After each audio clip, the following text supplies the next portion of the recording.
sărea rănită seara, întuneca încet, încet privirea ta.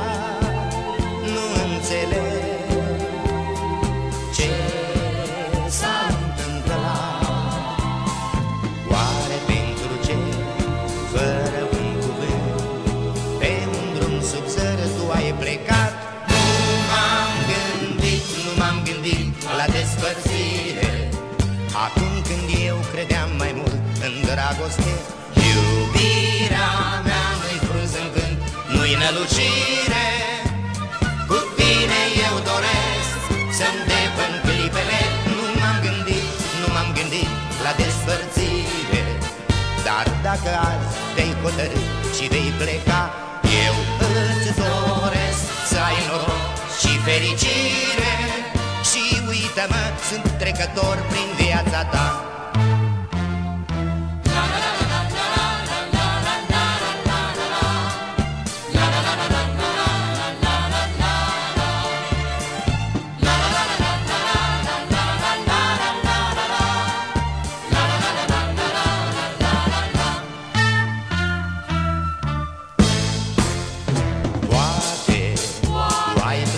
Cu un tainic dor de lună, poate, și eu rămân cu dor soarelui. Dar nu păra, e speranța mea, poate să revin, chiar dacă acum eu îți țin departe inima. Nu m-am gândit la despărțire, acum când eu credeam mai mult în dragoste. Iubirea mea nu-i frunză în gând, nu-i nălucire. Cu tine eu doresc să-mi depăn clipele. Nu m-am gândit la despărțire, dar dacă azi te-ai hotărât și vei pleca, eu îți doresc să ai noroc și fericire. Și uită-mă, sunt trecător prin viața ta.